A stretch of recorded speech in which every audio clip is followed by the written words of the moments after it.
The stream starts like any other. Emily kneels in front of a ring light, topless, fingers teasing the hem of her lace thong.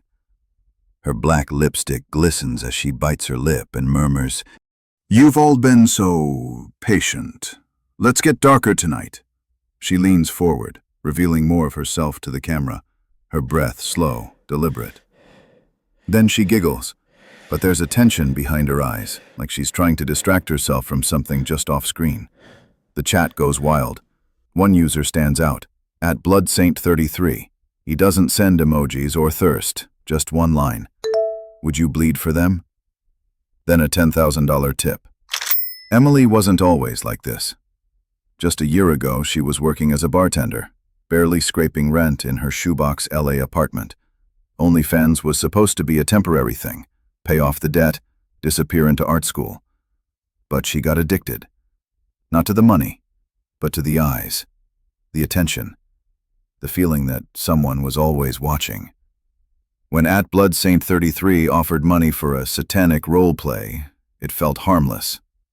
She dressed up in red velvet, painted a pentagram with chocolate syrup, and whispered a Latin prayer she copied from some occult blog. Her fans loved it.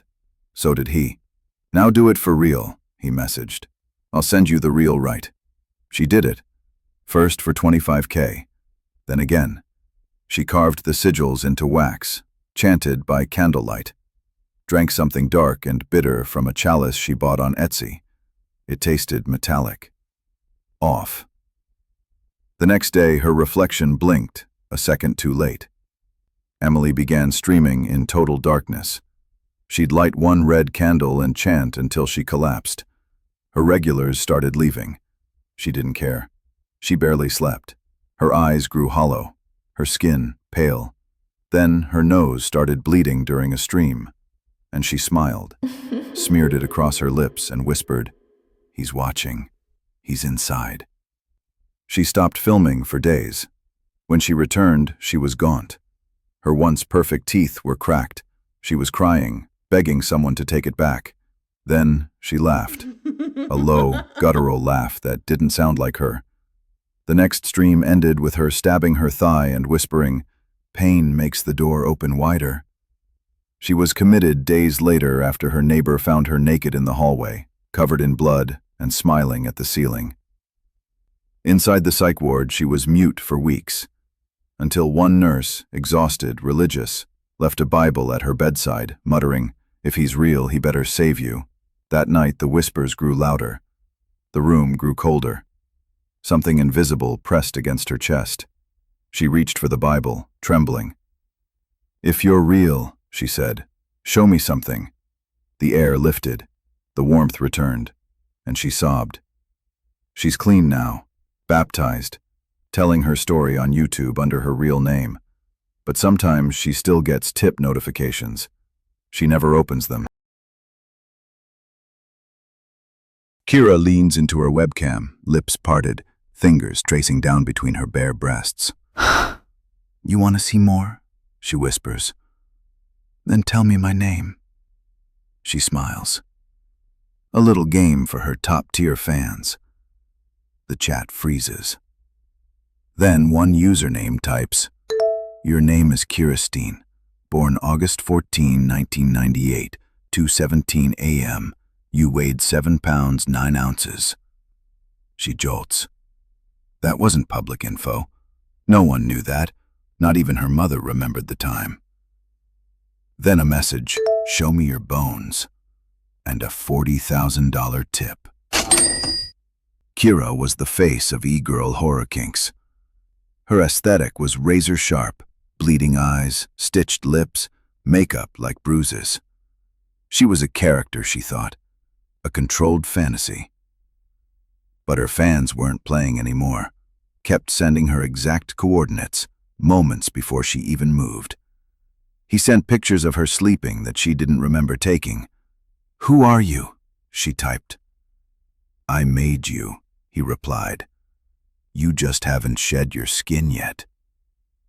She started losing time, blackouts, finding her webcam already recording when she hadn't turned it on. seeing videos on her page that she didn't remember uploading, videos where she slices her skin and smiles. But that wasn't her. Her bones began to ache, not from fatigue.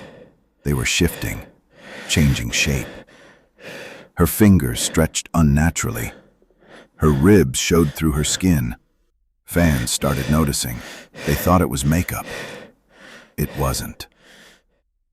One night she woke up surrounded by candles and a phone held by a hand not attached to a body. The screen said, "Offline, freedom, delete yourself." She did. Deleted every platform, broke every mirror, stopped speaking. Months later, she was found living in a church basement, hands wrapped in cloth. She never showed her face again. But she tells girls who come for shelter, never let them see too much. You might not get it back.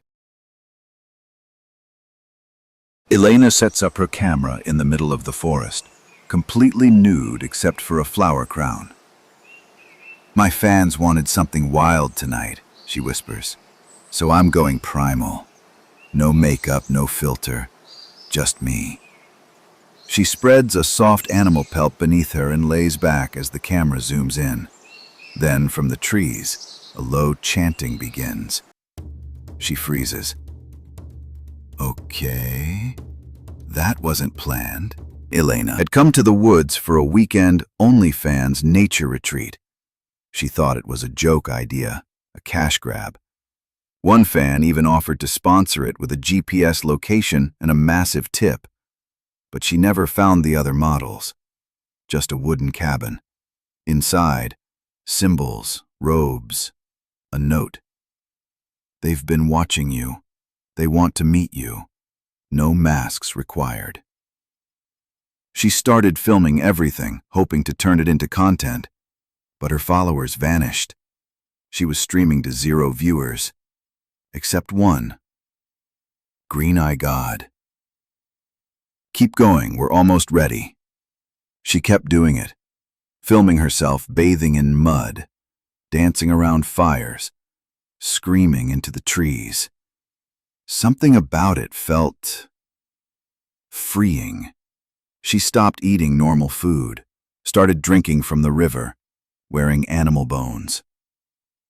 Then one night, a girl came out of the woods, pale, naked, hair matted with leaves.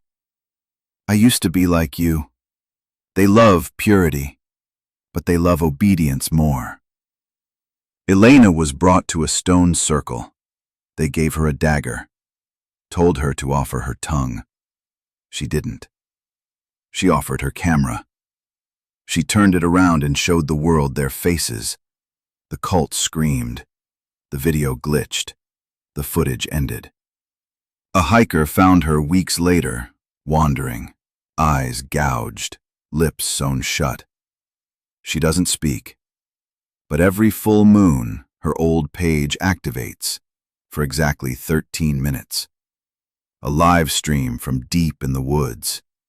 No talking, just her, dancing,